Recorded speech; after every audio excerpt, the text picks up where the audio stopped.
దేవునికి స్తోత్రములు. హల్లెలూయా. మొదటే చెప్పాను ఎవరు మాట్లాడవద్దని. ఎవరు కూడా వాక్యం తెలిస్తే తెలియవచ్చును, నేను కాదనను. మీరంతా చాలా పుట్టుకతోనే దేవుడా దేవుడని వచ్చినవారు కదా. ఏమండి పైవారి దుండి వారు మీరంతా తల్లి గర్భ నుండి వచ్చినప్పుడే ఆడమలా అందరూ నేనైతే ఏడ్చేస్తాను నా తల్లి నన్ను కనేటప్పుడు. కానీ మీరందరూ దేవుడా దేవుడా అని వచ్చిన వారు కదండి. మీరు ధన్యులు. ఎంత ధన్యులు అంటే ఎంతైనా ధన్యులే మీరు. మీరందరూ దేవుడా దేవుడా అనుకుంటారు. నేను ఒక్కదాన్ని ఆనందం. అందుకే నిజమైన దాన్ని నన్ను ఇక్కడ నిలబెట్టాడు. కనుక దేవుని బిడ్డలారా, ఎవరికైనా వస్తే తెలిస్తే కాస్త ఎంతో నేర్చుకోండి. గుసగుసలు ఆడవద్దు, ఎదురు మాట్లాడవద్దు, నేర్చుకోవడానికి ప్రయత్నం చేయాలి. దేవుని బిడ్డలారా, నువ్వు నేర్చుకున్న దానికంటే అధికంగా నేర్చుకోవడం అలవర్చుకోవాలి. నువ్వు వినే దానికంటే ఇంకా ఆత్మం కలిగి వినమాన్ని నేర్చుకోవాలి, అలవాటు పడాలి. అలాగే నువ్వు గ్రహించిన దానికంటే ఇంకా అనేకమైన గూఢమైన విషయాలు గ్రహించడానికి ప్రయత్నం చేయాలి. దేవుని బిడ్డలారా, నువ్వు చదివి ధ్యానించిన దానికంటే ఇంకా అనేకమైనటువంటి భారభద్రమైనటువంటి ఈ విషయాలు నువ్వు గ్రహించడం అంటే అలవాటు పడాలి. దేవుని బిడ్డలారా, అవును, ఇప్పుడు దేవునితో నడిచే జీవితం కంటే ఇప్పుడు సాగుతున్నటువంటి పరిస్థితి కంటే ఇంకా ఇంకా ఇంకా ఇంకా ఒక్కొక్క అడుగు ఇంకా నువ్వు ఫాస్ట్ గా దేవునితో వేసేలాగా నువ్వు అభ్యాసం చేసుకోవాలి. ఏమండి, ఏమీ కాలేదు, అయ్యింది అనుకోవటం పట్టుపట్టే. ఏమండి, నీకు ఎంత వయసు నాకు అవసరం లేదు. గమనులు ఇంకా పోతున్నారు, వెళ్ళిపోతున్నారు లోకాన్ని వచ్చి. ఇంకా లో స్టేజ్ ఉన్న వాళ్ళు కూడా వెళ్ళిపోతున్నారు. ఏ వయసులోనే పెరగవచ్చు దేవుడు. కనుక దేవుని బిడ్డలారా, నీ మట్టుకు నీ పూర్ణ జాగ్రత్త కలిగి దేవుని యొక్క వైపు దేవుని చట్టాన్ని చేసుకుంటూ ఇంకా నా జీవితం ఎంత ఉంది ప్రభా, ఇంకా ఇంకా నేను ఎంతో నేర్చుకోవాలి ప్రభు అనుకుంటూ నువ్వు దేవునికి నీ జీవితాన్ని అప్పగించబడాలి. నాకు నడిపించు నానాములో అనే పాటలో ఆ మాటలబడిగా రాసిన 2వ వచనమో 3వ వచనమో ఆత్మాత్మడ చేయకే ఆశించుకునే చదివే ఏమైందంటే ఈ పాట అసలు సరాలు నువ్వు దేవుని జీవితం అప్పగించవు, నీ ఆత్మను అప్పగించవు, నీ శరీరం అప్పగించవు. అమ్మ జబర్దస్తి భక్తి.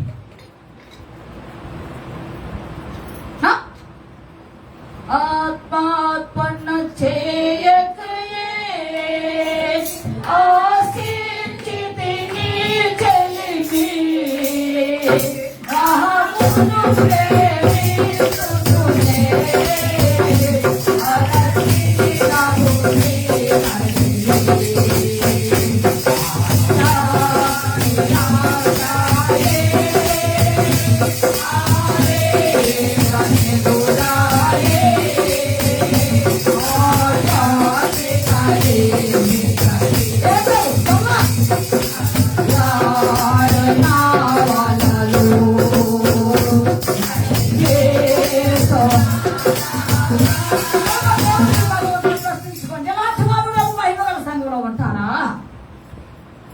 అదే ఈ రోజు మన ప్రశ్న. దేవుడు మాట్లాడుతున్నటువంటి వాక్యం, నా దేవుడు నాతో బయలుపరిచింది ముఖాముఖిగా మాట్లాడిన విషయాలే నేను మాట్లాడతాను. ఒకటి హెచ్చించడానికి, ఒకటి తగ్గించడానికి నేను ఇక్కడ నిలబెట్టలా. అలా నన్ను నిలబెట్టే దేవుడు కాదు. నేను దేవుని కోసం రాలేదు. పోదు మీరేమో నన్ను అమ్మకిస్తానికి నేను రాలేదు. మీరేదో అమ్మా థౌజండ్స్ ఏదో నా మీద కుమ్మనిస్తానని చెప్పేసి నేను ఇట్లా నిలబెట్టలేదు. తినను తినకపోయాను. నా దేవుడు నాకు ఇచ్చిన కృపలో నన్ను అలాగా నిలబెట్టి మహిమ పొందుతున్నా దేవుడు. కనుక దేవుని బిడ్డలు ఆలోచించండి. మీటింగ్స్ విషయంలో కూడా దేవుని బిడ్డలారా, నేను మొదటి నుంచి కూడాను అనుకున్నాను. ఒకరోజు ప్రార్థన చేస్తున్నప్పుడు మీటింగ్స్ విషయంలో ఒక బ్యానర్ కనిపించింది నాకు, ఇంగ్లీష్ లో కనిపించింది నాకు, స్పిరిచువల్ మీటింగ్స్ అని. దేవునికి స్తోత్రములు, హల్లెలూయా. అవును, గంభీరంగా పెద్ద పెద్ద లెటర్స్ తో కనిపించింది ఇంగ్లీష్ లో రాసే. ఏమనండి, స్పిరిచువల్ మీటింగ్స్ చెప్పాను. అలాగనే జరిగింది ఆత్మీయంగా. ఒక తను వచ్చి అడిగారు, ఏంటండి మీరు కానుక పెట్టడం లేదు అని. ఏం చేస్తాండి, బ్యాడ్ లక్. ఇలాగా ఒకసారి కనుక పెడుతున్నప్పుడు ఒక సంవత్సరం ఎంటీ బ్యాగ్ సెలెక్షన్ వచ్చినాయి. నేను అలా కనిపిస్తున్నాను లోకానికి, నా సంఘస్థులకు కూడా. అందుకని అప్పటి నుండి నిర్ణయించుకున్నాను, మంచినా చెడైనా ఏదైనా నా దేవుడు నాకు ఇస్తాడు. కనుక ఇక్కడ నుంచి మాత్రం ఆఫ్రెన్స్ పట్టను అని చెప్పి నిర్ణయించుకున్నాను. ఇది అని అన్నాను. అయితే నా చేతులు పెట్టబోయారు చాలా మంది పని కొట్టాను. నేను తెలుసుకోలేదు. కనుక నేను కానుకలు దాన్ని కాదు. కానుకలు దాన్ని అయితే ఆదివారం ఎంత కానుక వస్తాం. ఒకసారి సుజాతని ఒక పైన ఉన్న వాళ్ళకి కింద ఉన్న వాళ్ళకి కూడా చూపించమ్మా, రేపు ఉంటుంది. వాళ్ళు మన వాళ్ళు ఏమనుకున్నారంటే వేలు కుమ్మరిస్తున్నప్పుడు అది ఆదివారం అనుకుంటున్నారు. అసలు కానుకలు వేయిన వాళ్ళు ఆదివారాలు ఉంటున్నారు. నా సంగతి మీకు తెలియట్లా. ఆదివారం కానుకలు పట్టిన వాళ్ళు కూడా ఉంటున్నారు మన సంఘంలో. నాకు ఎందుకంటే వేలు వేలు కుమ్మరించబడుతున్నాయి కదా. అయినా నన్ను దేవుడు నష్టపరచలేదు, వ్యర్థపరచలేదు. కనుక దేవుడు వెళ్ళారా, అవి కాదు ముఖ్యం. జీవితంలో ఉన్నటువంటి విలువైనటువంటి స్థితి దేవుడికి కావాలి. అంతే. అది అదే చూశాడు నాలో. నేను హెచ్చించకూడదులా. ఆ దేవుని యొక్క మహాకృపను బట్టి ఈ తిరిగా నిలబెడుతున్నాడు, మాట్లాడుతున్నాడు. అనేక ఎన్ని కార్యాలు చేయాలి. ఇప్పటి నుండి అనేకమైన కార్యాలు నేను మొదలు పెడతానని దేవుడు వాగ్దానం చేస్తాడు. దేవుని స్తోత్రం. హల్లెలూయా. అంతే. కనుక చివరి దినాల్లో ఉన్న మహిమ గల సంఘం, గ్లోరిఫైడ్ చర్చ్, గ్లోరిఫైడ్ చర్చ్, మహిమ గల సంఘం, ఎక్లీషియస్. ప్రసంగి అంటే అర్థం చర్చ్ అసెంబ్లీ, సమాజము లేదా సంఘం అని. అలాగనే మహిమ గల సంఘం, యావత్ ప్రపంచంలోనే వ్యర్థమైన సంఘము మహిమ గల సంఘం. దేవుని బిడ్డలారా, ఈ సంఘం ఆ సంఘం, ఇప్పుడు సంఘాలు కొట్టుకు సత్తున్నాయి. ఏమంటే సత్తున్నారు, నాది గొప్ప నాది దిబ్బ అని. అది దిబ్బలో గొప్పలు వెళ్తారో లేదో నాకు తెలియదు. అమ్మా, ఈ గొప్పలు ఈ దిబ్బలు వెళ్తారో లేదో అని తెలీదు. ఆలోచించండి. కనుక చెబుతున్నాడు, మహిమ గల సంఘంలో ఉండాలని కోరుకున్నట్లయితే దేవాది దేవుడి యొక్క కృపలో ఎన్నికలేని నిన్ను నన్ను మనందరూ కూడా దేవుడు ప్రేమించి జీవనగల ఊపు నుండి అమ్మా దేవుడు లేవనెత్తి బండ, అక్కిస్తున్న బండ మీద నిలిపాడు ఈ రోజున. కనుక దేవుడు బిడ్డలారా, ఆ మహిమ గల సంఘంలో ఉండాలని దేవుడు కోరుకుంటున్నాడు. ఈ మహిమ గల సంఘం ఎత్తబడే రోజు లోకంలో గ్రేడింగ్ చేస్తారు కదా అమ్మా. కూరగాయల నుండి గ్రేడింగ్ చేసినట్టు పుచ్చులు గిచ్చులు, ఏమండి మిర్చిలో నుండి పడికి రానివి పడికి వచ్చేవి గ్రేడింగ్ చేసినట్లుగా, వాటిలో వీటిలో నుండి వేరు చేసినట్లుగా, మేకలు గొర్రెల నుండి గ్రేడింగ్ చేసినట్లుగా, గోధుమలు గురుగులను గ్రేడింగ్ చేసినట్లుగా, అమ్మ మంచి చేపలు పిల్లలు కాని చేపలు గ్రేడింగ్ చేసినట్లుగా ఈ మహిమల సంఘం ఎప్పుడు తేటలం అవుతుంది అని నువ్వు అనుకుంటే సింపుల్ సింపుల్ రియాక్షన్ ఎంతమంది రోజే నీకు అర్థమైపోతుంది ఆల్రెడీ. ఇది మొదలై ఉండదు, చక్కగా వెళ్ళిపోతూ ఉంటుంది ఆ సంఘం. ఎంత మహిమల సంఘం అంటే ఎంతైనా మహిమ కలిగింది. వారు జీవించిన కాలంలో వారి జీవితంలో దేవుని కొరకు విధులు చేశారు. అంతే. ప్రాణములు సైతం లెక్కించలేదు, కష్టాలు సైతం లెక్కించలేదు. ఎదిరించి పోరాడి దేవుని పొంది జయ జీవం అనిపించిన వారందరే ఆ మహిమల సంఘం వెళ్తుంటే ఎంత అద్భుతమో, ఎంత సంతోషమో. పెళ్లి రోజుల కంటే, ఆ వివాహం రోజు కంటే, దేవుని బిడ్డలారా ఏమండి పుట్టినరోజుల కంటే అమ్మా జ్ఞాపకార్థ కూడికలని పెడతాను కదా. పోయినోడు ఎలా పోయాడు, వాడు ఏ విధంగా చచ్చాడో తెలీదు, తాగి చచ్చాడో తెలీదు, ఏ విధంగా బ్రష్లు చచ్చాడో తెలీదు. వాడికి ఘనంగా జ్ఞాపకార్థ కూడికలు. కనుక దేవుని అలాంటి కూడికలు ఎన్ని జరిగే ఘనం కంటే ఈ శుభదినం దీని కొరకే మహిమల స్థానం ఎదురు చూస్తున్నది. దేవుని స్తోత్రములు గట్టిగా గట్టిగా తర్వాత సహా. కనుక యావత్ ప్రపంచంలో మహిమల సంఘం ఎదురు చూస్తుంది. ఇంకెప్పుడు వీళ్ళతో పాటు ఇంకొక రెండాలు యాడ్ చేస్తే ఆ మహిమల సంఘంలో ఉండడానికి మరొకరు యాడ్ చేద్దాం. బలిపీఠం కింద సాక్షులు ఉన్నారు, వాళ్ళు కూడా తొందరపడుతున్నారు. నాదా సత్య స్వరూపేకు దేవా నన్నాళ్ళ మంటదయ్యా, సంబంధం లేదు. ఆహా. కనుక ఆ మహిమ గల సంఘం వెళ్తున్నప్పుడు ఆ పట్టరాని సంతోషం, అమ్మా చెప్పసఖ్యం కాని ఆనందం ఎంత అంతా ఉండదు. ఆ మహిమ గల సంఘము వెళ్ళిపోతున్నది. ఆ వెళ్ళిపోయే వారిలో మరి నీవు ఉంటావా? నీవు ఉంటావా? ఏమండి, ఒక చిన్న పాట పాడుకుందాం. 2 సంవత్సరాలు 3 సంవత్సరాల క్రితమో ఒక పాట పాడారు అందరూ.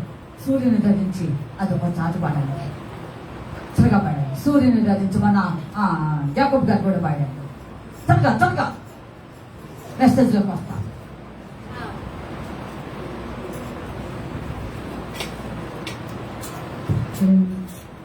సూర్యుని ధరించి చంద్రుని మీద నిలిచి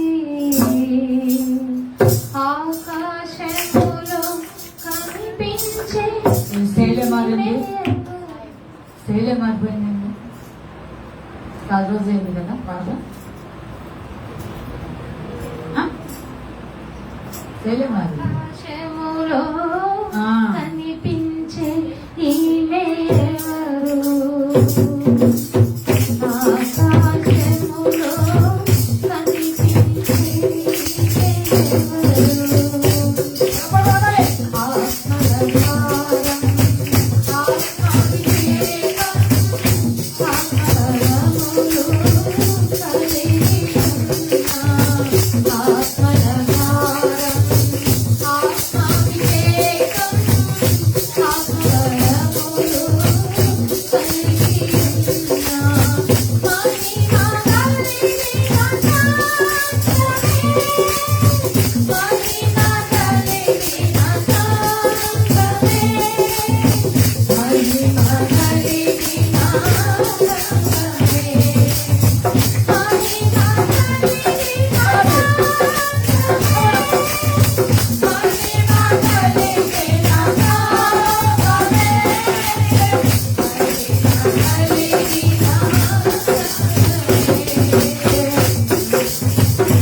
మహిమ కలిగిన సంఘము, చర్చ్ ఆఫ్ గ్లోరిఫై, మహిమ గల సంఘము.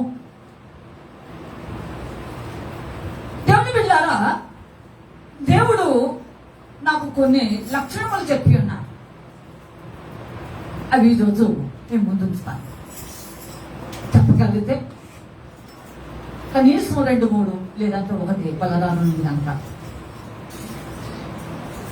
దేవుని బిడ్డలారా, రేపు ఎత్తబడే సంఘం దీనినే చక్కని భాషలో శ్రేష్టమైన మాట, దేవుడు మెచ్చుకున్న మాట, దేవుడు కోరుకున్నటువంటి వారందరూ వచ్చి ఆ మహిమల రాజ్యములో ఉన్నత వారందరూ కూడాను మహిమగల సంఘముగా పిలువబడ్డారు. దేవుడి స్తోత్రం.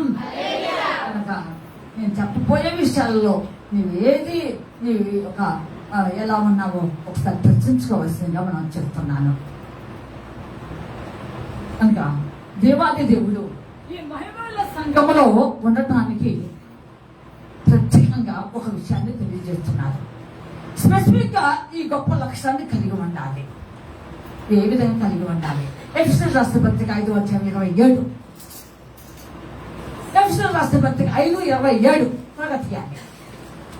ఎఫెసీయులకు రాసిన పత్రిక 5:27 త్వరగా తీయాలి. పురుషులారా, ఆ, మీరును మీ భార్యను ప్రేమించుడి. ఆ, చదువు. అటువలే క్రీస్తు కూడా కొంచెం మైక్ తీసుకోవాలి, ఎందుకంటే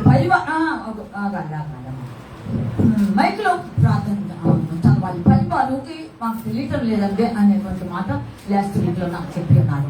ఎఫెసీ పత్రిక 5:27. అటువలే క్రీస్తు కూడా సంఘమును ప్రేమించి అందువల్ల క్రీస్తు కూడా సంఘమును ప్రేమించి అది కళంకమైనను అది కళంకమైన నువ్వు హడావుడి చదవకు. కళంకమైనను కళంకమైనను ముడత అయినను ముడతైనను అట్టిది మరి ఏదైనను లేక ఆ. పరిశుద్ధమైనది గాను ఆ. నిర్దోషమైనది గాను ఆ. మహిమగల సంఘము గాను ఆ. ఆయన తన ఎదుట ఆ. దానిని నిలవబెట్టుకునవలనని ఆ. వాక్యముతో ఉదక స్నానము చేత ఆ. దానిని పవిత్రపరిచి ఆ. పరిశుద్ధపరచుటకై ఆ. దాని కొరకు ఆ. తన్ను తాను అప్పగించుకొనెను. చాలు. దేవుని బిడ్డలారా, అక్కడ కొన్ని లక్ష్యంలో ఖచ్చితంగా దేవుడు చెప్పాడు. నువ్వేదో ఒక లక్షణాన్ని కలిగి ఉంటే నేను పోతున్నాను అనుకుంటున్నావేమో, ఏదో 1-2 కలిగి ఉంటే నేను వెళ్ళిపోతున్నాను అనుకుంటున్నావేమో.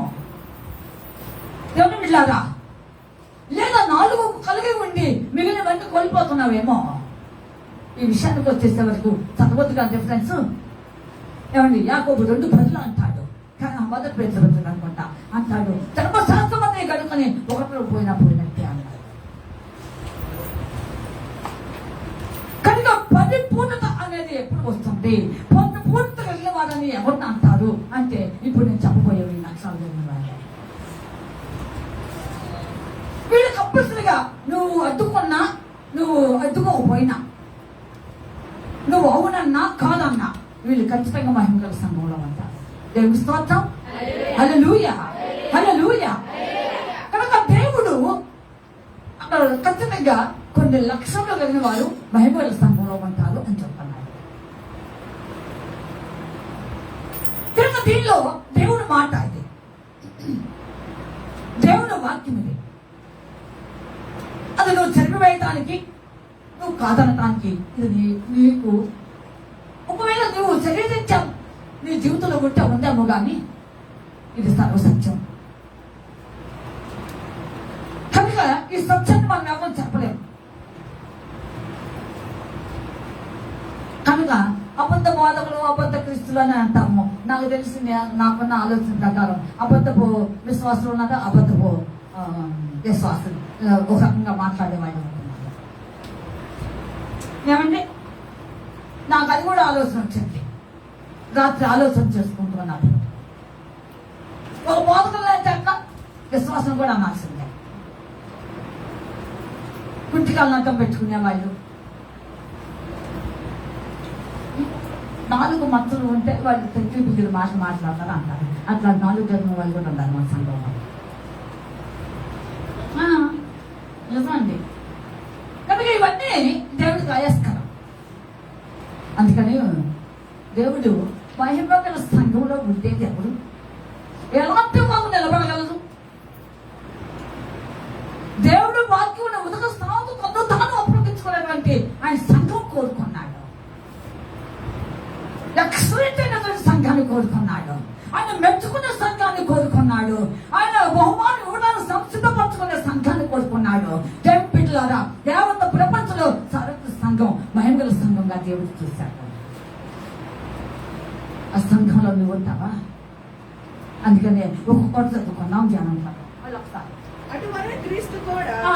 సంఘమును ప్రేమించి అది దేవుడు మొట్టమొదటగా నువ్వు ఎలాంటి వాడవో, ఎలాంటి దానివో తర్వాత సంగతి ఆయన్ని ప్రేమించాడు. ప్రేమైన దేవుడు ప్రేమను చూపించాడు. సంఘమును ప్రేమించి ఆయన ఎప్పుడు కూడా ఆయన ప్రేమించిన సంఘాన్ని తోలనలేదు, తిరస్కరించలేదు. నువ్వు ప్రార్థించినా ప్రార్థించకపోయినా, నువ్వు మాట విన్నా వినకపోయినా, నువ్వు దైవికంగా దేవుడి యొక్క కృపతో ముందుకు సాగుతున్నా సాగపోయినా, ఏమండి? కనుక దేవుడు నేను ప్రేమించాడంటే ఆయన ప్రేమ ఎలాంటిది అంటే మామూలు విషయం కాదు. అందుకని ఇందాక ఒక పాట పాడుకున్నా చివరికి వచ్చేమో ఎవరు పాడని గీతములు యేసుతో నేను పాడుటకై. ఎవరు పాడని యేసుతో నేను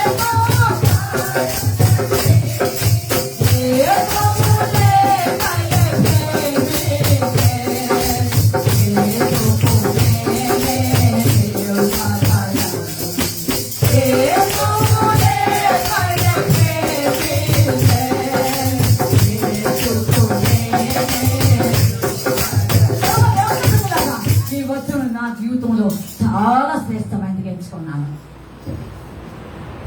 విశేషకరమైన నా జీవితంలో ఏమీ లేకపోయినా, దేవుడు మెచ్చుకునేది నా జీవితంలో ఏమీ లేకపోయినా, దేవుడికి ఇంపుగా సొప్పుకునే పరిస్థితి నా జీవితంలో ఏమీ లేకపోయినా ఉచితంగా నన్ను ప్రేమించారు. నా మటుకు నేనే చెప్పుకున్నా, మీతో నాకు సంబంధం లేదు. నా మటుకు దేవుడు నన్ను ఏం చేశాడు? గట్టిగా గట్టిగా. కనుక దేవుని బిడ్డలారా ఆలోచించండి. ఆయన సంఘమును ప్రేమించాడు. ఆయన సంఘమును ప్రేమించకపోతే ఈ రోజు నీవు కానీ నేను కానీ మనం ఎవరైనా ఎక్కడుండేవాళ్ళము? ఎక్కడుండేవాళ్ళము?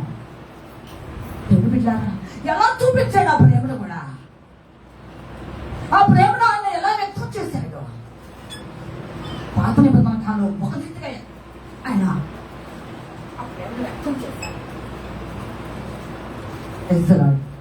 ఆయన ప్రేమను ఎలా వ్యక్తం చేశాడంటే మీరు చదవద్దు.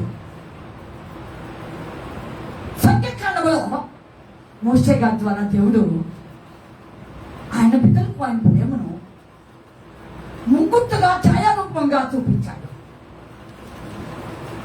అది ఏమిటంటే అరణ్యంలో ఇతరుల సంపూర్ణ ఎత్తాడు.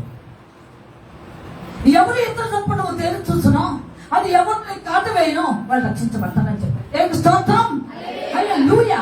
పాము కాటు తిన్న వారందరూ కూడా ఏమయ్యారు చెప్పాలి? అందరూ బ్రతికారు. సేవియర్స్. దేవాది దేవుడు 2000 సంవత్సరంలోనే ఆయన నీ కోసం నా కోసం ఆ మోసే అరణ్యంలో ఇతర సర్పం ఎత్తినట్టుగా ఈరోజు ఆయన ఎత్తబడ్డాడు. ఏం చేయబడ్డాడు చెప్పండి? గట్టిగా చెప్పండి. ఎత్తబడ్డాడు. ఆ ఎత్తబడకపోతే ఏమండి అందరూ చూడాలి. ఆయన ఎత్తబడకపోతే ఆ ప్రేమ మనకు వెళ్ళబడి కాదు. ఆ వెళ్ళని పచ్చబడిన ప్రేమను నీకు దాకా నువ్వు అనిపించడానికి అవకాశం ఉండేది కాదు.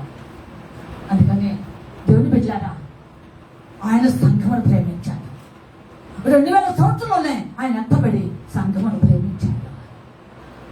అందుకే అంటాడు యోహాను బాబు చదవద్దు.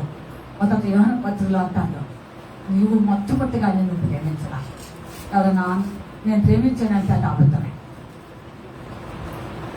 నిజం పచ్చబద్ధం. దొంగ విశ్వాసులు అంటారు వాళ్ళని, అబద్ధపు విశ్వాసులు అంటారు వాళ్ళని. నిజం మనం నువ్వు ప్రేమించావమ్మా. అందుకే ఇందాక అన్నాను, వీరందరూ ఆ తల్లి కబడి వచ్చే దేవుడా దేవుడా అని వచ్చుంటారు. నేను అన్నా, నేను నేర్చుంటా, నేను బయటకు రాకుండా నేర్చుంటా. వీళ్ళందరూ దేవుడా దేవుడా అని వచ్చుంటా. దొంగలు. దేవుని బిడ్డలు ఆలోచించండి, ఆలోచించండి. నువ్వు మొదటిగా దేవుని నువ్వు ప్రేమించరా. నేను అసలే ప్రేమించరా. ఎవరు ఏం చేశాడు? దేవుడు ఏం చేశాడు? ఆయనే మనల్ని ప్రేమించాడు. ఆ ప్రేమ ఈ తీరుగా ఒకటి. రెండవది, ఆయన ప్రేమను ఎలా చూపించాడు అంటే ఎత్తబడటం ద్వారా కాదు, ఆయన ప్రశస్తమైన అమూల్యమైన రక్తము కాచి వదల ప్రవహింపచేసి ఆయన ప్రేమను వ్యక్తం చేశాడు. Praise the lord. రెండు. ఇక మూడోదిగా చూసినట్లయితే యావత్ ప్రపంచాన్ని ఆయన ప్రేమ ఎలా చేశాడంటే క్షమించేశాడు. ఏం చేశాడు చెప్పండి? క్షమించాడు. మొదటి మాటలోనే చెప్పేశాడు. ఏమండి? మొదటి మాటలో చెప్పేశాడు, మీరేమి చేస్తున్నారో క్షమించండి. ఆ విధంగా ఈ 3 విధములుగా ఆయన నిన్ను నన్ను మనంతా కూడా ప్రేమించేశాడు. ఆ తర్వాత నువ్వు ప్రేమిస్తే ప్రేమించవేమో నాకు తెలియదు. కనుక దేవుడు వెళ్ళారా ఈ మధ్యాహ్న కాల సమయంలో అందుకే ఆయన సంఘం ప్రేమించాడు. ఏం చేస్తాడు చెప్పండి? సంఘం ప్రేమించాడు. రెండోది కదా అది అది కలంకమైన కలంకం లేదు. నాట్ అన్డిఫైడ్ కలంకం లేదు. కలంకం లేదు. దేవుడు వీళ్ళని ఆలోచించండి. కలంకం లేదు. మనుషులకి అరకాలంలో తల వరకు ఉంటుంది కలంకమే. విషమే. ఏ పార్ట్ పిండిన విషమే. ముక్కు పిండిన విషమే. కన్ను పిండిన విషమే. చెవిని పిండిన విషమే. ఈ అవయవం పిండిన విషమే. విషమే ప్రవేశిస్తుంటాం. ఆలోచించండి. విషంతో అన్నారు. ప్రతి మనిషిని విషమే. అందుకే దేవుడి ఈ విషయాన్ని గురించి ఒక మాట అంటాడు. రోమియోలు రాసిన పత్రిక 3:11. త్వరగా ఇంతసేపు. నీతిమంతుడు లేడు, నీతిమంతుడు లేడు, ఎవడునూ లేడు, ఆ. గ్రహించువాడెవడునూ లేడు, ఆ. దేవుని వెతుకువాడెవడునూ లేడు. అంతే. అందరూ పాపం చేసి త్రోవ తప్పి ఏ పనికి మళ్ళీ అవునా? ఈ స్థితిలో ఉండబట్టి ఆయన మాట మీద అయినను దేవుడు ప్రేమించాడు. ఆయన మొదటగా ఆయన పిల్లలను ప్రేమించి రెండవదిగా కలంకం లేకుండా చేశాడు. దీన్ని పిండి వేశాడు.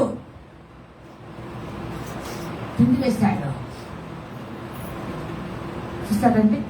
కలంకం లేకుండా, కలంకం అనేది ఉండకూడదు అనుకున్నాడు దేవుడు. అలాగ ఉంటే ఆయన సన్నిధికి మహిమగల సంఘం ఉండదు అనుకున్నాడు. ఈ రీతిగా ఉంటే ఆయన ఒక మహిమగల రాజ్యంలో రాదనుకున్నాడు. రేపు ఎంతమంది చాలా కష్టం అనుకున్నాడు దేవుడు. అందుకని ఆయన సాక్రిఫైస్ చేసుకున్నాడు. ఆయన త్యాగం చేశాడు. అంతే. మన మీటింగ్స్ ముందు రోజు పాస్టర్ గారితో మాట్లాడుతూ, పాస్టర్ గారండి ఏది టైంకి బయలుదేరుతున్నారు అన్నారు. ఒకవేళ పగల వస్తే భోజనం ఏర్పాటు చూడాలి కదా, అందుకు అడిగాను. అంతేనమ్మా, నాకు 15 సోమవారం నాకు ఉదయము సాయంత్రము విజయవాడలో ఒకటి గృహ ప్రవేశం, ఒకటేమో ఇంకేదో చెప్పారు మర్చిపోయాను. ఈ 2 అమ్మ చూసుకుని రాత్రి 12 గంటల ట్రైన్ ఉంటుంది, 3:30 ఏమో వస్తామమ్మా అన్నారు. సరేనండి అని. అమ్మ అదే ఇల్లా అన్నారు. నేను పోయిన సంవత్సరంలో ఇల్లేనా అంటారు. అదే ఇల్లేనండి అన్నాను. అమ్మ నేను మీకోసం నేను త్యాగం చేసుకుంటున్నాను అన్నారు. దేవుని స్తోత్రం. హల్లెలూయా. వాస్తవానికి అదే ఆ ఇంట్లో నేను ఉండలేను, కానీ అయితే నేను మీకోసం ఏం చేస్తున్నాను చెప్పండి అందరూ అన్నారు. దేవుడు బిడ్డలారా, మనం ఒకరి కోసం ఒకరు త్యాగం చేస్తే దేవుడు నీ కోసం నా కోసం త్యాగం చేశాడు. దేవుని స్తోత్రం. హల్లెలూయా. కలంకం లేకుండా ఉండాలని ఆయన త్యాగం చేసేస్తున్నాడండి. ఇంకా నువ్వు కలంకంతో బ్రతుకుతున్నా నీ జీవితం చచ్చు బ్రతుకు. పదవ స్థితి, క్రితం స్థితి. ఎందుకు ఎంతకాలం బ్రతుకుతావు? ఎన్నాళ్ళు బట్టి బ్రతుకుతావు? కాలం లేదే, ఇప్పుడు ఏమి సంభవిస్తాయి. అవునండి, సలోమే సిద్ధపడి వచ్చానది అక్క బ్రతుకుంటే 9 కష్టాలు బలారాధన తీసుకునేది, తీసుకోలేకపోతున్నది, బాధపడుతున్నాను. ఈ నెలలో బ్రతికేదాంతో సచ్చేదంతా అన్నది. దేవుని స్తోత్రం. హల్లెలూయా చెప్పండి. అవునండి, ఈ భాగ్యానికి ఎత్తిపాటు, తుల్లిపాటు, తత్రపాటు, వాళ్ళ మీద ఏళ్ళ మీద గెట్టున్న స్థితి ఎందుకండి? ఒకవేళ ఇప్పుడు నేను దేవుడు పిలిస్తే వెళ్తామా? వయసుతో సంబంధం లేదు. 5 వాటిని గుర్తుంచుకోండి. ఎప్పుడు ఏమవుతుందో తెలియదు. అందులో పాట పడుతుంది కదా, ఈ మధ్య పాడుతున్నాం. నా బ్రతుకు దినములు లెక్కింపలేకుము దేవా యేసువే.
ఏమవుతుందో తెలియదండి.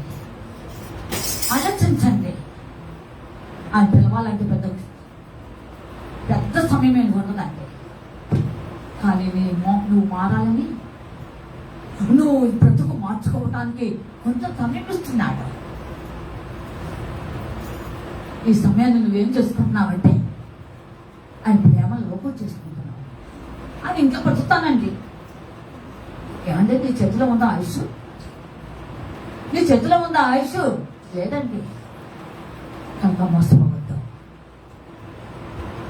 మన జీవితంలో కలంకం లేనుగా ఉండాలి.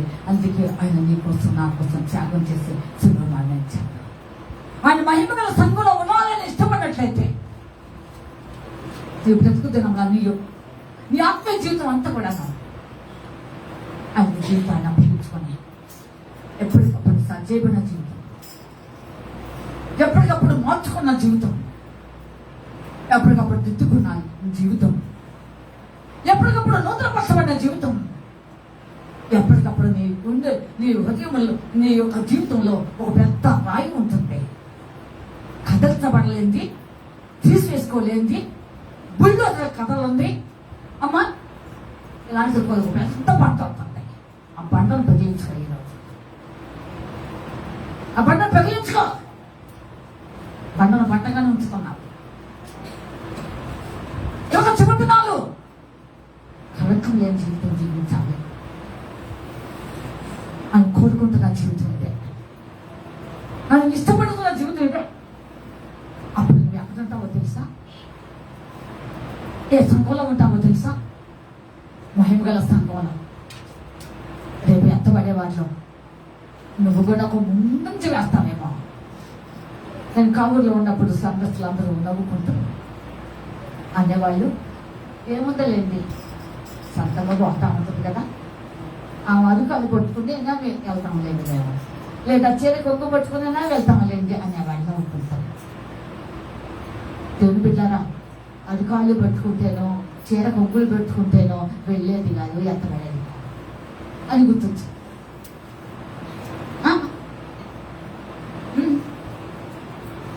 ఆలోచించండి. అక్కడున్న సంఘం ఎంత అనుభవం కలిగిన వాళ్ళంటే మీకు లాంటి వాళ్ళు కాదు, చిన్నదానికి తుల్లిపడే వాళ్ళు కాదు, మేమంతా సాధించామనే వాళ్ళు కాదు.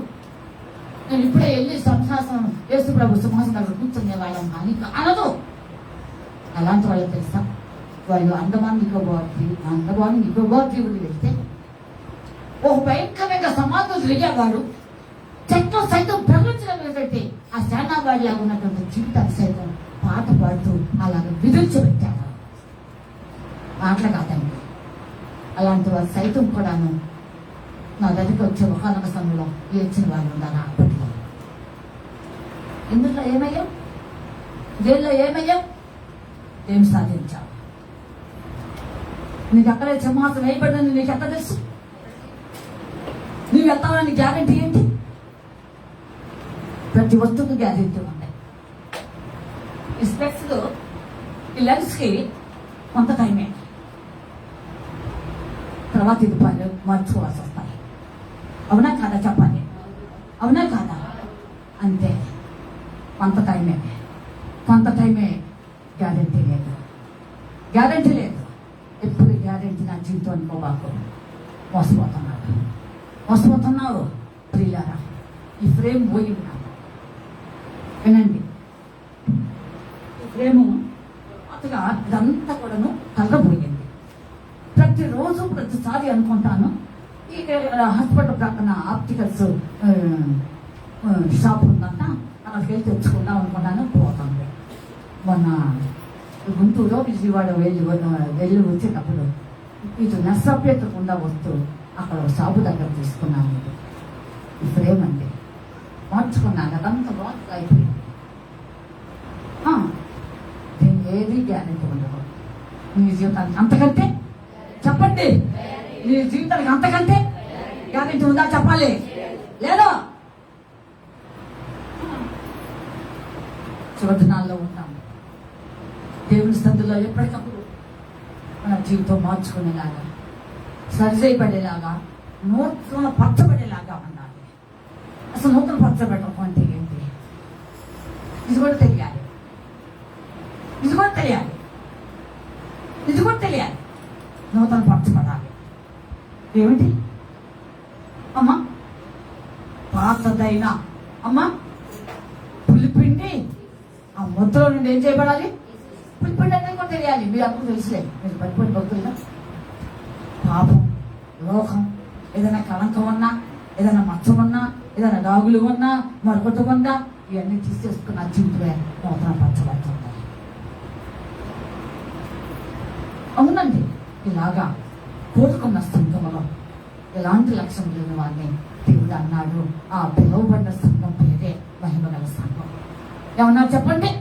ఆ పిలువబడిన సంఘం పేరే కమలేక సంఘం అంట. మరి నువ్వు ఎదుగుతున్నా నీ ఆత్మీయ జీవితం, దేవునిలో ఒక కడుగు వేస్తున్నా నీ ఆత్మీయ జీవితం, దేవుని వాక్యం అనుదినము చదువుతున్నావు, ధ్యానిస్తున్నావు, నమ్ముతున్న వాళ్ళు లేరనుకుంటున్నావే, అసలు నాకంతా వచ్చు అనుకుంటున్నావు. ఏమండి? అక్కేం మాట్లాడుతుందండి, నేను మాట్లాడుతున్నాను అనుకుంటే వాళ్ళు బోడి మంది ఉన్నారు మన సంఘంలోనే. అసలు నాకు రాదు, నేనైతే బాగా మాట్లాడతాను అనుకునే వాళ్ళు కూడా ఉంటారు. మాట్లాడవచ్చు, చదివిస్తాలేండి. ఇట్లా మాట్లాడే కంటే ఈసారి బహిరంగ సభలు ఇస్తాం ఫిబ్రవరిలో. అసలు అవసరమైతే మిమ్మల్ని పాపులేట్లు ఏమన్నా చేస్తాం, మిమ్మల్ని పాపులేట్లు ఏమన్నా చేస్తానండి. కనుక దేవుడు బిడ్డలారా, ఇలాంటి వాళ్ళు దేవుడు కావాలి. చివరినాల్లో ఉన్న దేవుడికి ఇష్టమైనది అన్డిఫైడ్, కలంకం లేని వాడు. మూడవది ముడతలు. ఏమిటి ముడత? బట్టలు ముడత పెట్టడం, ఫోల్డ్ చేసినట్ట. ఏమండి? ఏదైనా ఒక వస్తువు ఫోల్డ్ చేసినట్లా చెప్పండి. ఈ మధ్య రకమైన మంత్రాలను చూశారు. డబుల్ ఘాట్లు, గిబుల్ ఘాట్లు కాదులేండి. ఐరన్ కాస్తే నువ్వు ఎక్కడికి మోసుకెళ్ళాలన్నా వెళ్ళొచ్చు, ఎలాగైనా చేయొచ్చు. అది చక్కగా ఫోల్డ్ చేయబడ్డ మంచాలు వచ్చాయి. చూసారా? చూసారంటే నేను మొన్న మధ్యన చూశాను. ఏమంటే మరి పట్టుకునే రీతిలో ఎట్లా పట్టుకుంటారో మరి, ఆ రాడ్ ఏమి గుచ్చుకోలేమో. నాలాంటి వాళ్ళకైతే పోయి పంటే మీరు బాగున్నారు ఆరోగ్యంగా, మీకు ఇబ్బంది ఉండేమో. కాబట్టి ఆ మృతులు కాదండి, ఆ మృతులు కాదండి. దేవుని బిడ్డలారా, దేవుని యొక్క వాక్య అనుభవం లేని వారిని, ఏమండి అంత వచ్చు తెలుసు అనుకునేటట్టు వారు ఇక చెప్పేది ఏమీ లేదంటే మేము వినేది ఏమి లేదనుకుంటారే. ఇదొక రకమైన బలహీనత, ఇదొక రకమైన బలహీనత. వంట అయినను అట్లా అనుకుంటే అసలు పాస్టర్లే ఉండరు. ఏమండి? అసలు పాస్టర్లే ఉండరు. అంత అవసరం కూడా లేదు. ఇక సంఘాల్లో చెప్పాల్సిన అవసరం కూడా లేదండి. అంతే మరి. కష్టపడి ప్రయాసపడి వెయ్యి ప్రయాసలతో మీకు తెలుసు నాలాంటి వాళ్ళు, నేను నాకు ప్రయాసనండి. మీ కళ్ళకు కనిపించినా కనిపించకపోయినా, మీ ఆలోచనకు గ్రహింపు వచ్చినా రాకపోయినా, నా మట్టుకైతే మాత్రం నాది చాలా ప్రయాస. నువ్వు గ్రహించుకున్నా గ్రహించుకో నాకేం సంబంధం లేదు, కానీ నాది చాలా ప్రయాస. మీటింగ్స్ అంటేనే ప్రార్థన చేస్తాను దైవజనులు కోసం. మన పిలిపించిన దైవజనులు కూడా దేవుడు నాకు మనిషిని చూపించి పేరు నాకు చెప్పాడు. ఇలాగా ప్రయాసపడుతున్నా. అవును, ఎంత ఖర్చుతో కూడిన విషయమో అది మీకు తెలియదు. ఈ సంవత్సరం అన్ని పెరిగినాయి. దాదాపుగా నాకు తెలిసినంత వరకు మన పిల్లలు చెప్పాను, దాదాపుగా 500 గుర్చులు తీసుకొచ్చాను. ఏమండి? ఇవన్నీ అనిస్తాను నేను కట్టుకోవాల్సి వచ్చింది.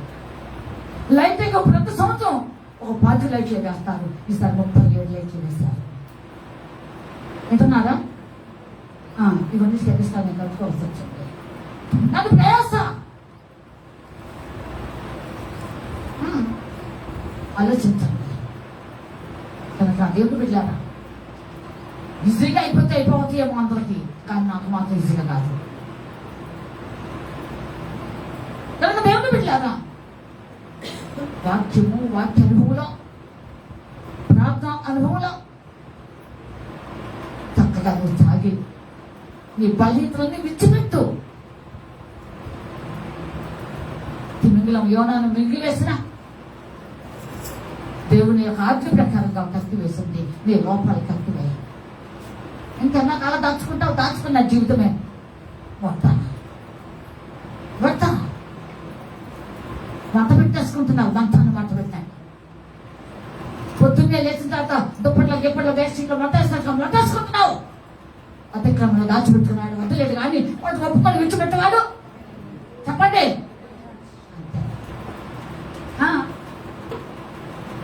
ఏమండి పెడతాం వంట పెట్టద్దాం అంటే లోపల దాచిపెట్టుకుంటున్నావు. అందుకే దావీదు అంటాడు, నా పాపలు కప్పుకొనక ఏం చేస్తాను, ఒప్పుకొంటున్నాను అంట. తప్పుకు నా జీవితం మూట. ఏమండి ఆమాను ఆశ రోజు సన్నిధి నుండి ముసుగు వేసుకుని పోయాడంట.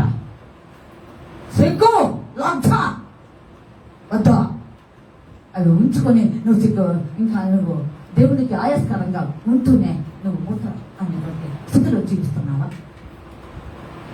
ఆలోచించండి పిల్లలారా. ముసుగు వేసుకునేది ఎవరండి? ముఖాన ముసుగు వేసేది ఎవరండి?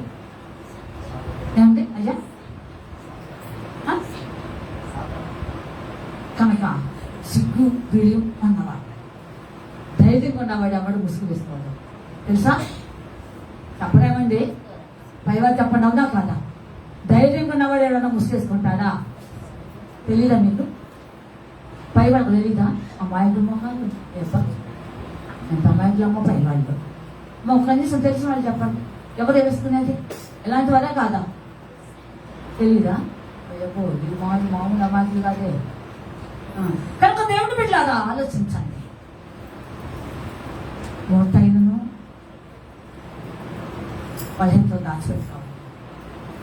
తిరుగుదల తక్కువ వేసినట్టుగా తక్కువ దేవుని సంఘం స్టార్ట్ చేయబడ్డా సజీవడు మహిమగల సంఘంలో ఉండాలని కోరుకున్నట్లయితే దేవుని బిడ్డలారా చక్కగా నీ జీవితం అన్ని విషయంలో దేవుని చెప్ప సంగతిలో ఎప్పటికప్పుడు ఏ రోజు కాదు రోజు కొంతమంది పాస్టర్స్ అక్కడక్కడ నేను విన్నాను అండి. నువ్వు కొత్తగా దేవుని దగ్గర వచ్చి నేను పాపిని అంటే చాలు అనే వాళ్ళు చాలా మంది ఉంటారు. నేను కొత్తలో కూడా విన్నాను. కానీ కాదు, ఎప్పటికప్పుడు మన జీవితంలో దేవుని సందులో మనం పాపిని అని సరి చేసుకోవాలి. అంతే. నువ్వు మహిమగల సంఘంలో ఉండాలని కోరుకున్నట్లయితే ఇలాంటి అనుభవంతో ముందు సాగాలి. తర్వాత 4వది తర్వాత అట్టిది మరి ఏదైనా లేక పరిశుద్ధమైనది గాను ఇలాంటి చెప్పుకున్నాము. ఏదైనా జీవితంలో వండకాల్సి దేవుడు ఇష్టపడాడు. ఇంకొకటి నువ్వు యాడ్ చేసుకోవద్దు. అది ఏది ఉండకూడదు అంటాడు. మరి నువ్వు ఉంచుకుంటున్నావా? ఘరానాభక్తి చేయవద్దు. దేవుడు మెచ్చుకునే ప్రకటించాడు. ఎలీఫజు, ఏలుహు ఇట్లాంటి వాడు 3 ఉంటారు. పట్టు వాళ్ళ ఫ్రెండ్స్. ఈ ఫ్రెండ్స్ ఏబును దూషించడానికి, వ్యతిరేకించడానికి, అపహాసంగా మాట్లాడడానికి దగ్గరకు వచ్చి ఆయన పాపం పడుతున్న బాధ, ఆయన ప్రయాస, ఆయన కష్టము, ఆయన నష్టము, ఆయన పడుతున్నటువంటి కనుక యాత్రంతా కూడా చూస్తూ కూడా ఏమన్నారో తెలుసా అండి? నీ భక్తి నీకు ధైర్యం పుట్టించినాను అయ్యా. ఏమండి ఇలాంటి వాళ్ళు ఉంటున్నారు. చివరి 4 ఇది ఏది ఉండకూడదు. ఈ 3 విషయాల్లో ఏదైనా జీవితంలో ఉండకూడదు. ఇంకా తర్వాత కూడా ఉంటాయి. ఆలోచించండి. పరిశుద్ధమైంది గాను పరిశుద్ధం దేవుడు కోరుకుంటున్న పరిశుద్ధం. ఎన్నటైనా దేవుడు మందును ఒక పరిశుద్ధి అనుకూలం అంటాడు. దేనికెత్తం కాదు 94లో దేవుడు పరిశుద్ధిగా ఉండటానికి పిలుస్తాడు అని అంటాడు. 3 దశలకై 4వ అధ్యాయంలో. క్షమించండి, అంతే. పరిశుద్ధ జీవితం జీవించాలని, పరిశుద్ధులుగా ఉండాలని, పరిశుద్ధులుగా అనిపించుకోవడానికి దేవుడు ఇష్టపడుతున్నాడు. మన ప్రభు పరిశుద్ధుడు, మన దేవుడు పరిశుద్ధుడు. నువ్వు కూడా ఆ జీవితంతో కొనసాగాలి. 2 విధాలుగా ఉండవద్దు. కొంత అది కొంత ఇది, కొంత అటు కొంత ఇటు, ఇచ్చట కొంత అచ్చట కొంత, ఇలా ఉండకూడదు.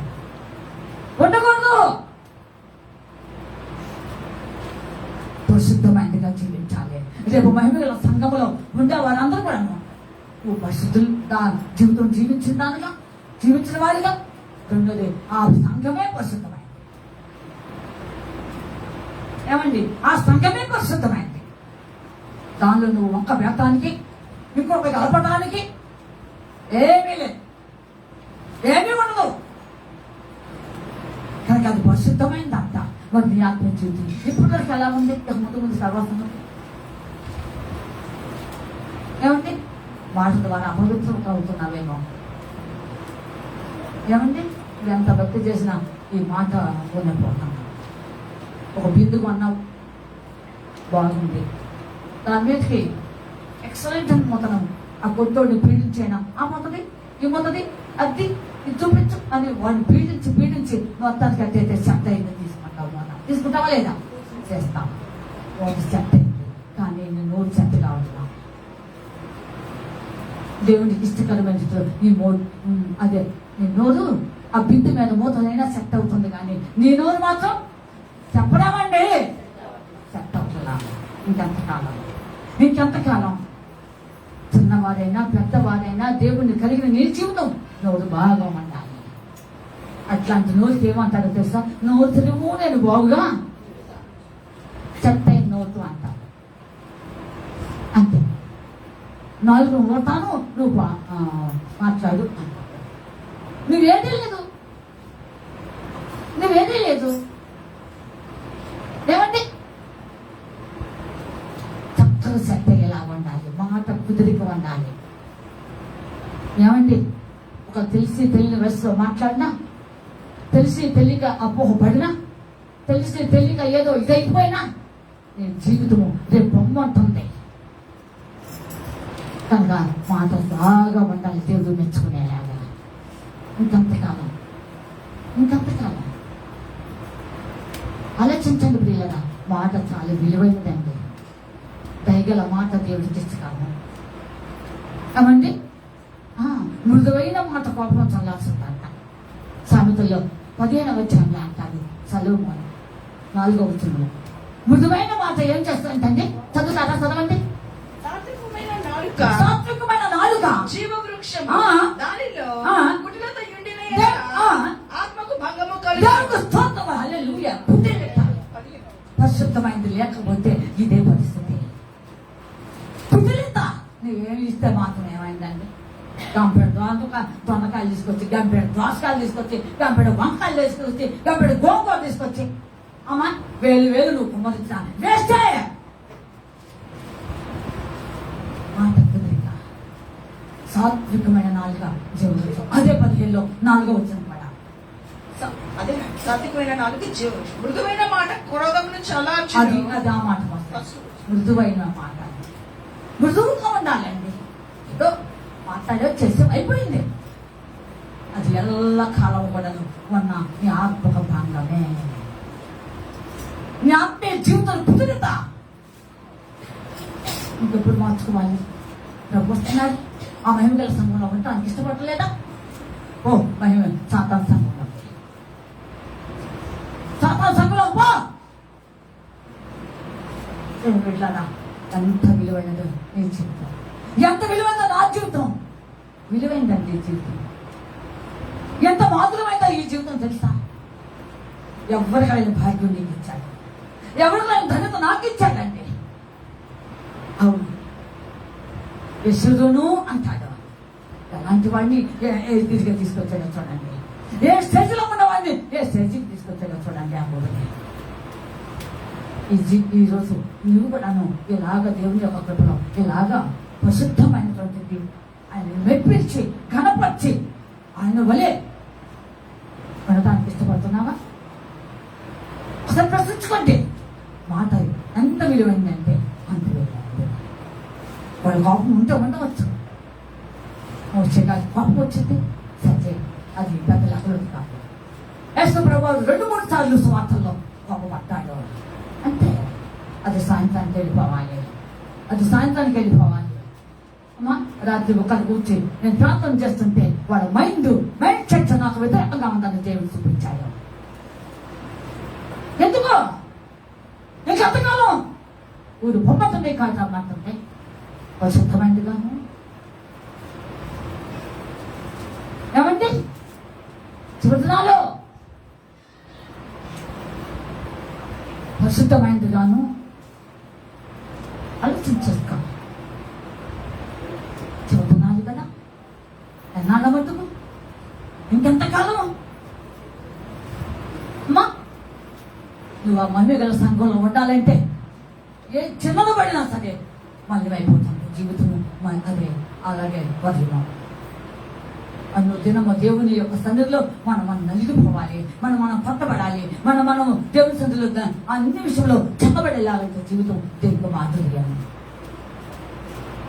చెక్కబడటం వల్ల పరిశుద్ధ జీవితం వస్తుంది, నలగటం వలన పరిశుద్ధ జీవితం వస్తుంది. ఒక భక్తుడు అంటాడు దేవుని చేత నలుగుతాం వలన భక్తులు నాణ్యత పెరుగుతాడు. దేవుని స్తోత్రం గట్టిగా అర్థమైతే చెప్పండి. లేదా నలగటం వల్ల ఏం పెరుగుతుందంట కాదు, భక్తులు నాణ్యత పెరుగుతాంట, విశ్వాసంలో నాణ్యత పెరుగుతుందంట. నలిగినా పదం కానీ రాదు నీ జీవితంలో. ఏమండి నువ్వు నలిగినా వాడు కొత్తపడినా నాణ్యమైన జీవితం కాదు. ఇంకా నాకు ఎంతకాలం పైవాదం అంటున్నారా? చూద్దాడు మహిమ గల సంఘంలో ఉండటానికి దేవుడిని కోరుకుంటే ఎందుకెలా నలబట్టకు సందర్శించుకోవాలి. ప్రస్తుతమైంది గాను తర్వాత నిర్దోషమైనది గాను నిర్దోషం ఆలోచన అబ్బా ఎంతో గొప్ప సంగతండి. దేవుడికి కావాల్సిన నిర్దోషంతో యెహోవా చర్మ నిర్దోషి అని పెట్టుకున్న వారు దాన్ని ఇలాంటి 32వ కీర్తన దావీదు రాసిన 32వ కీర్తన మొదటి వచ్చిన 2వ వచ్చిన అనుకుంటా. మొదటి 2వ చదివిన పట్ల త్వరగా పరిహారము నొందినవాడు, తన అతిక్రమములకు వీళ్ళకు పరిహారం నొందినవాడు, తన పాపమును ప్రాయశ్చిత్తము నొందినవాడు ధన్యుడు. యెహోవా చేత నిర్దోషి అని ఎంచబడిన వాడు, ఆత్మలో కపటం లేని వాడు ధన్యుడు. ఆత్మలో కపటం ఏమండి నిర్దోషులుగా తీర్చిదిద్దబడాలి దేవుని యొక్క చిత్తానికి. అంతే దేవుడు మహిమ గల సంఘంలో ఉండటానికి ఇష్టపడితే ఈ దీనిగా ఉండు, లేదంటే లేదు. అది నీకు ఇష్టం, చెప్పే బాధ్యత నాదే. దేవుడు నాకు అప్పగించాడు, నాకు చెప్పే కదా మాట్లాడుతున్నా, సొంతగా మాట్లాడలేను. కన్నా ఒకసారి ఎలా ఉన్నావో ఆలోచించేసుకో. జన్మిలో ఆలోచన చేసుకో. నిర్దోషులుగా తీర్చదిద్దమంటే ఇది మాటలు కాదండి. దేవుడితో ఉన్నాడు, తిన్నాడు, సాగాడు, వెళ్ళాడు, అద్భుతాలు చూశాడు, ఆశ్చర్యాలు చూశాడు. దేవుడు ఎక్కడ ఉంటే ప్రత్యేకంగా ఈ యొక్క మనిషి కూడా ఉంటాడు. కానీ సమయం వచ్చిన తర్వాత అయ్యా నేను ఇలాగ వెళ్ళిపోతాను, నేను ఎరుసలేముకు వెళుతున్నాను, ఈ ప్రజలు నన్ను పట్టుకుంటారు, నన్ను కొడతారు, హింసిస్తారు, తప్పుతారు, చేస్తారు, నేను 3వ దిన లేస్తాను అని చెప్పాను. స్వార్థలో ఉంది కోర్టాలు జీసస్ అని రాయబడి ఉంటుంది. అక్కడ చెప్పిన తర్వాత ఒక ఆయన అంటాడు, ప్రభా అది నీకు దూరం అవునుగాక అన్నాడు. ఏది ఏది చెప్పాలి, ఏది చెప్పడమ్మా? అసలు ఇలాంటి స్థితి నీ జీవితంలో రాదు. పాపిష్టి ప్రజలు పట్టుకోకూడదు, నిన్ను పట్టనుకోకూడదు, నేను సంపనుకోకూడదు, నువ్వు సంపాదించే తిరిగి లేవను నా ఉద్దేశం అన్నమాట. ఎవరిది? ఒక ఆయన ఆయన చూసి అన్నాడు దేవుడు, అసలు నేను ఎదుగులనే 3 సార్లు అంటాను. పావయ్య ఎదుమహోడు అనుకున్నట్టే. ఎంత బాగా చెప్పావు, బాగానే ఉంది, బాగున్నాయా, కానీ నన్ను ఎదగలని ఏమంటావు చెప్పండి అంటావు. అన్నాడు కూడా నెరవేర్చబడి. అయితేనే వినాలి. ఇక్కడ ఫైనల్గా కంక్లూషన్కి వస్తున్నా. ఏమన్నా తెలుసు తన జీవితం రిపెంట్ అయ్యా. యేసు ప్రభువారిని చూసినటువంటి ఎక్కడెక్కడ ఏ సంభవములు, ఏ సంఘటనలు, ఏ తీర్పు, ఎక్కడ ఏ విధంగా జరుగుతుందో సమస్తము దూరంగా ఉండి చూశాడు. నువ్వు చూస్తావు, ఉపయోగం లేదు. నువ్వు చూస్తావు, రిపెంట్ కాలేవు. నువ్వు గ్రహిస్తావు, నీకు ఏమీ తెలియని అమాయకత్వంతో జీవిస్తావు, నీకు తెలుసు. పట్టి పట్టినట్టు ఉంటావు, కానీ ఆయన అలా అనలేదు. ఏడ్చుకున్నాడు. ఎంత ఏడ్చాడు! జీవితానికి నేనే కాలం అన్నాడు, ఈ స్థితికి నేనే కాలం అన్నాడు. అందుకనే దేవతి దేవుడు అతను ఉన్నతంగా తీసుకొచ్చాడు. ఏమండి, చాలా ఉన్నతంగా తెచ్చాడు. నెంబర్ 1గా అతను సాక్షి. ఈరోజు నీ జీవితం కూడా ఆ విధంగా ఉండటానికి ఇష్టపడుతున్నావా? నిర్దోషత్వంగా నిర్దోషంగా జీవించబడతాం దేవుడికి ఇష్టపడతాం. అలా ఉండటానికి ఇష్టపడతావా? మహిమ గల సంఘంలో నిర్దోషంగా ఉండాలని దేవుడు కోరుకుంటున్నాడు. అలాంటి వారి ఇష్టపడతావు. తర్వాత మహిమగల సంఘముగాను ఆయన తన ఎదుట దానిని నిలవబెట్టుకొనవలెనని వాక్యముతో ఉదక స్నానము చేత దాన్ని పవిత్రపరచి. అది పవిత్రపరచాడండి. దేవుడు అపవిత్రంగా ఉండటం పిలవలేదు. దేవుడు అపవిత్రంగా ఉండటం పిలవలేదు. పవిత్రంగా ఉంటాను పిలిచాడు కనుక ఆయన ఎదుట నిలబడిన వారు ప్రతి ఒక్కరు కూడా, స్త్రీ అయినా పురుషులైనా, చిన్నవారైనా పెద్దవారైనా, ఆ మహిమల సంఘము ఆయన ఎదుట నిలబడబోతున్నది. ఆయన సింహాసనం ఎదుట నిలబడబోతున్నది. దేవుని పిల్లలు ఎంత సంతోషం ఆలోచించండి.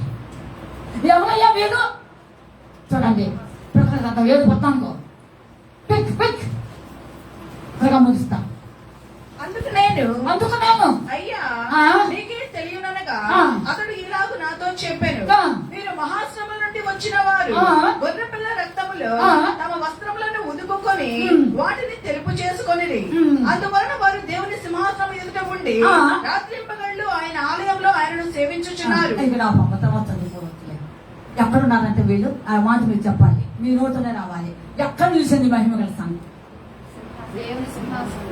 సింహాసనము ఎదుట అనే మాట అందులో చేసుకోండి దయచేసి అందరూ. దేవుని యొక్క ఏ మనిషి ఎదుట నిలబడలేదు, ఏ గొప్ప వారి ఎదుట నిలబడలేదు. ఆలోచించండి, ఎక్కడ నిలబడ్డారంట? అంత ఆధిక్యత దేవుడు ఇచ్చాడు మహిమ గల సంఘానికి. అంత ఆధిక్యత దేవుడు ఇచ్చాడండి. దేవుడి యొక్క సింహాసనం ఎదుట నిలబడతాను కూడా అర్హత కావాలండి. ఆలోచించండి, అర్హత ఎంత యోగ్యమైందో ఆలోచించండి. కనుక దేవుడు బిడ్డలారా సింహాసనం ఎదుట నిలబెట్టుకున్నాడు దేవుడు. చివరినాళ్ళు పవిత్రులుగా ఉండటానికి ఆయన ఎదురు నిలబెట్టుకున్న స్థితి మహిమగల సంఘం. ఒకసారి ఆ పాట పాడు. సూర్యుని ధరించి చంద్రుని మీద నిలచి ఆకాశములో కనిపించే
ఎవరు?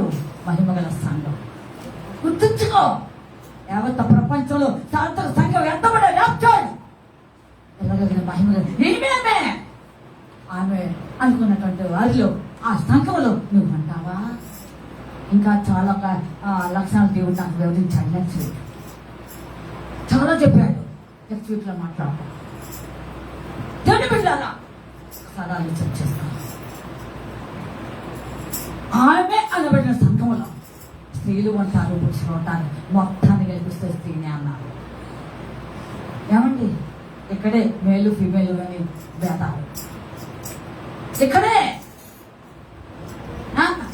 పురుష రాజకీయత స్త్రీ దొంగనాన్ని ఇక్కడే. అక్కడ పురుషుడికైనా స్త్రీ అయినా ప్రతి ఒక్కరికి తెలుసు. దేవునికి స్తోత్రం. మహిమ కలిగిన సంగమే, మహిమ కలిగిన సంగమే, మహిమ కలిగిన సంగమే. తండ్రి దేవుని మీద ఆలోచించండి. అలాంటి సంఘంలో మరి ఉంటాం. ఎందుకు దేవుడు నాకు బయటపరచడు నాకు తెలీదు. ఉదయం లేచుందకూడదు 2-3 సార్లు దేవుడితే విషయాన్ని నన్ను ప్రస్తావించడం జరిగింది. దాని బిడ్డలో ఒకసారి ఆలోచన చేసుకో. తిరిగి వందరు బోధలు చైతన్యాన్ని ఇక్కడ నిలబడలేదు. అవతల ప్రసంగాలు చైతన్యాన్ని నిలబడలేదు. అన్నది సర్వసత్యమే మాట్లాడతా.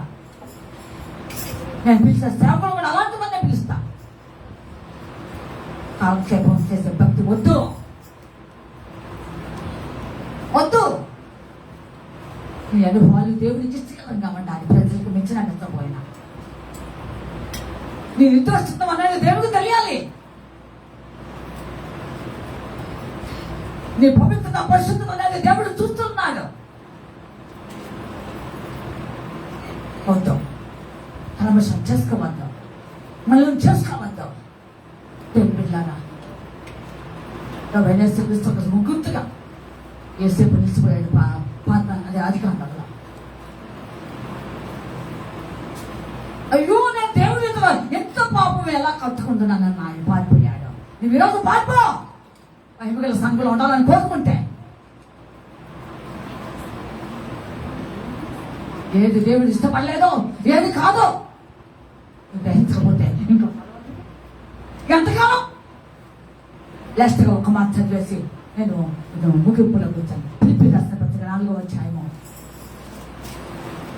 పిలిపి రాసిన పత్రిక 4వ అధ్యాయము ఒకసారి చూడండి అమ్మా. పిలిపి రాసిన పత్రిక 4:8. మెట్టుకు సహోదరులారా, మెట్టుకు సహోదరులారా, ఏ యోగ్యత అయినను మెప్పైనను ఉండిన యెడల ఏవి సత్యమైనవో అది ఇది గమనించాలి. నేను అన్ని కూడాను నీ దృష్టికి మంచివి అనిపిస్తాయేమో నాకు తెలియదు.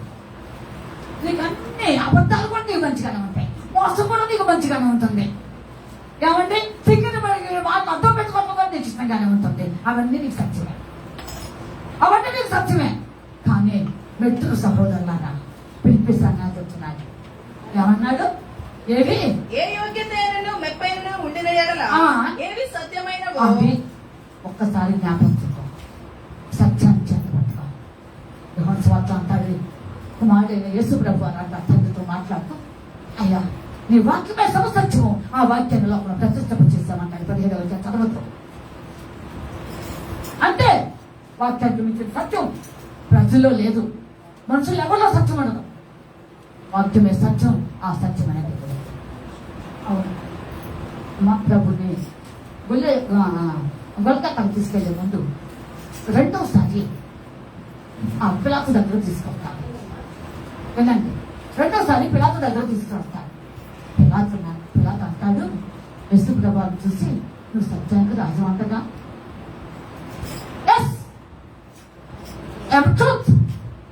సత్యానికి రాజు ఏమన్నా చెప్పండి. కనుక నీ జీవితం కూడా ఒక విశ్వాసం అయినా సరే నువ్వు సత్యం కోసం నిలబడాలి. 1,00,000 మంది ఏకమైన, కోట్ల మంది ఏకమైన సత్యాన్ని నువ్వు అమ్మివేయవద్దు. అంతే. ఆ సత్యమైన నువ్వు కట్ట కోసం ధరించాలి. అందుకంటే ఏ యోగ్యత అయినా ఏ మెప్పు అయినా అమ్మా ఏమంటున్నాడు ఇక్కడ పౌలు గారు? సత్యం అది ఏది సత్యమైందో నువ్వు ఆలోచించమ్మా. అన్ని కర్మపులకు వచ్చి పక్కపొలం చేస్తే లోపల సాగుతుంది పచ్చి కాములు పెడితే లోపంతా పచ్చగా వాడి కళ్ళు అట్టుండి. కానీ వాక్యంలో నీవు వాక్యంలోనే కన్నులు కలిగి ఉన్నావు. దేవుడిని చూసే కన్నులు చూస్తావు కలిగి ఉన్నావు. ఇంకా లేఖన మందలి అనేక రహస్యములు అనేక అంధకార సంబంధమైనటువంటి గొప్ప మర్మములు నువ్వు చూసే కన్ను దేవుడు నీకు ఇచ్చాడండి. ఆ కన్ను లేదు నీకు. ఏ సత్యమైనను చదువు. ఏవి మాన్యమైనవో, ఏవి మాన్యం అంటే చాలా విలువైనటువంటి ఏవో నువ్వు గ్రహించాలి. వాక్యమే విలువైంది. ఒక వాక్యం విలువైంది. యావత్ ప్రపంచంలో విలువైంది ఏది అంటే వాక్యమే. వాక్యమైన దేవుడే మించింది లేదు. ఇక మించింది లేదు. ఏవి మాన్యమైనవో, ఏవి న్యాయమైనవో. అది న్యాయం. ఇప్పుడు ఎక్కడ ఉందంటే న్యాయము, ఎక్కడ ఉందంటే న్యాయం. ఆలోచించండి పిల్లరా, అసలు న్యాయం ఎక్కడ ఉన్నది? ఈ మాట ఇట్లానే ఉంచి ఒక మాట చదవండి. యెషయా గ్రంథం 57వ అధ్యాయము. యెషయా గ్రంథం 57వ అధ్యాయము. ఒక మాట ఉంటుందండి, చాలా ఇష్టం కూడా నాకు. అది ఎంత ఇష్టం అంటే 59 అండి, క్షమించండి. 59:14. న్యాయంలో ఆటంకం కలుగుతుంది. ఆటంకం న్యాయం ఎక్కడ ఉందంటే ఎవరైనా న్యాయంగా మాట్లాడంటే వాడు జీవితం తప్పున్నారు. ఏమండి, వాడు ఎది పగలోడనో వెది మొహంగానో దానికి అసలు మాట్లాడటమే రాదనో ఇలాగా ఏదో ఒకటి ఆపాదిస్తున్నారు. కానీ ప్రభు యేసుక్రీస్తు వారు ఆ ప్రవక్త ద్వారా తెలియచేస్తున్నాడు. న్యాయమునకు చదువు. నీతి దూరాన నిలుచుచున్నది. ఏంటంటే నీ నీతి మాత్రమే లోపల ఉంటుంది, దుర్నీతి మాత్రమే లోపల ఉంటుంది. దైవికమైన నీతి దూరంలో ఉండిపోతుంది, ప్రలాపిస్తుంది, ఏడుస్తున్నది. దేవాది దేవుడు యెరూషలేము దాటుకొచ్చి ఏ విధంగా దుఃఖపడ్డాడో, దుఃఖ సొమ్ముతో మాట్లాడాడు. వేదన దొంతమైనటువంటి తీరులో యేసుడు వారు 2 చేతులు చాచి బాధపడ్డాడు. యెరూషలేమా కోడి తన భక్తులు చంపుతూ ఉండుదానా, కోడి తన పిల్లల్ని ఎలాగో దాన్ని రకకుండా చేర్చుకోవాలని ఉన్నదో అలాగే చేర్చుకోవాలని. కానీ రానుంటుంది. ఎంత గొప్ప మాట అండి, దేవుణ్ణి దుఃఖపెట్టిన మాట. యావత్ ప్రపంచం న్యాయం ఎక్కడ ఉందండి? ఆలోచించండి, నీతి ఎక్కడ ఉందండి? దైవమైన నీతి లోపించింది. ఈరోజు బైబిల్ పెట్టుకొని పెట్టడం సరిగా, అంత తెలిసిందని అనుకోవటం సరిగా. అమ్మా గొప్ప గొప్ప దీర్ఘ ప్రార్థనలు గంటల గంటలు చేస్తున్నాను అనుకుంటాం కాదా? ఒకసారి ప్రశ్నించుకో, నువ్వు దేవుని నీతిని పట్టుకున్నావా? అప్పుడు నువ్వు దేవుని నమ్మాను, అది నీతికి ఎంచబడింది. నువ్వు దేవుని నమ్ముకున్నావు కానీ నీతికి పట్టుకోలేదు కనుక నీతి ఎక్కడ ఉందంట? అది దూరంలో ఉంది, ఏడుస్తున్నదే. వినండి బాగా, ప్రభు యేసుక్రీస్తు వారు ఆయన బాధపడుతున్నాడు నీ జీవితాన్ని చూసి. సత్యము సొంత వీధిలో పడి ఉన్నది. అది ఇప్పుడు సత్యాన్ని గురించి చెప్పుకున్నాముగా. సత్యం సొంత వీధిలో పడిపోయిందంట. ఏమండి, అసత్యం పైకి వచ్చింది. సత్యమేమో అడుగులో ఉంది, అమ్మా అసత్యమే పైకి వచ్చేసింది. తేలుతుంది, కూరలో నూనె తేలుతుంది. మీ అందరూ తెలిసిందేగా, నేను చెప్పేది ఏముండాలి, అందరూ వంటలు అమ్మలేగా. అమ్మ కూర చేసినప్పుడు ఆ నూనె ఏమవుతుంది? తేలినట్టుగా ఆ సత్యం తేలుతుంది. ఆ మాసం ఏమో మరుగులు పడుతుంది. కనుక సత్యం ఏమైంది? సొంత వీధిలో పడి ఉందంట. చదువు ఇంకా. ధర్మము లోపల ప్రవేశింపలేదు. అస్సలు. ఏమండి, ఇది ధర్మం కాదండి, ఇలా మాట్లాడటం ధర్మం కాదండి, అయితే ఇది పద్ధతి కాదండి చెప్తే ఎవడంటాడు? తినేవాడు ఎవడని అన్నాడా? ఆలోచించండి. నీకు కొద్దిగా నీది ధర్మము ఏమందంటమ్మా లోపల ప్రవేశం, సత్యము లేకపోయేను. ఇలాంటి పరిస్థితుల్లో లోపం ఉన్నది. ఇలాగ ఉన్నప్పుడు నువ్వు మహిమల సంకటం ఉంటావా? ఆలోచించండి. వచనాలు ప్రభు వస్తున్నారు. ఒకసారి నేను చింతాన్ని ప్రశ్నించుకో. ఆ మహిమగల సంఘంలో మేము ఇష్టపడుతున్నావా? దేవుని పెట్టారు. ఇక మహిమగల సంఘంలో ఉండటం అంత ఈజీ కాదు. ఇంకా చాలా విషయాలు నెక్స్ట్ వీక్లో మాట్లాడతాను. అంత ఈజీ కాదండి. భక్తి అంటే ఈజీ కాదండి. విడివిడి జ్ఞానాన్ని అడ్డం పెట్టుకోవద్దు. దైవికమైన స్థితిగతులు నువ్వు గట్టిగా పట్టుకోగేలాగా ఉండాలి. నువ్వు మాట్లాడే ప్రతి మాట వ్యర్థమైన మాట రేపు తీర్పులోకి వస్తుంది, ఖచ్చితంగా వస్తుంది. చెప్పేవారికైనా వినేవారికైనా అందరికి ఒకే బాధ, రెండు బోధలు లేవు. నాకు చెబుతున్నాడు, ఆ మహిమ గల సంఘంలో ఉంటావా? ఉండటానికి ఇష్టపడుతున్నావా? నీ జీవితం ఆయనకి అప్పగించుకో. ఒకసారి ప్రశ్నించుకున్నా, నా దేవుడు ఎందుకు మాట్లాడాడో, ఎందుకు ఈ విషయాన్ని పదే పదే చెప్పన్నాడు నాకైతే తెలియదు. లేచిన తర్వాత 2-3 సార్లు దేవుడు నాతో ఈ విషయాన్ని చెప్పని మాట్లాడాడు. కనుక ఈ మధ్యాహ్నకాల సమయంలో నీ పరిస్థితి ఒకసారి ప్రశ్నించుకోవాలి. మహిమగల సంఘంలో ఉంటావా? ఉండటానికి ఇష్టపడుతున్నావా? ఇది చెప్పుకున్నట్టు లక్షల ప్రకారం ఉన్నావా? ఇంకా కొన్ని లక్షలు ఉన్నాయి.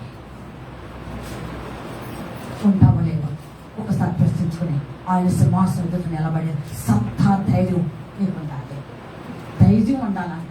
ఎప్పుడు పత్రిక చూస్తే చెప్పుకుంటా పోతే డిఫరెన్స్లు టైం వేస్తూ కొందరు బలరాదు ఉంది కదా, 10వ అధ్యాయంలో ఒక మాట ఉంది, ఆయన దగ్గర ధైర్యంతో నిలబడాలంట. దేవుని బిడ్డ నెక్స్ట్ వీక్ చదివిస్తాను. అలాంటి స్థితి నీ జీవితంలో ఉంటుందో లేదో ప్రశ్నించుకుంటూ మనందరం ప్రార్థన కొనసాగదాం. దేవుడి వాక్యం జీవించుగాక. ఆమె ప్రార్థన చేయండి. 2 నిమిషాలు ప్రార్థన చేస్తాం.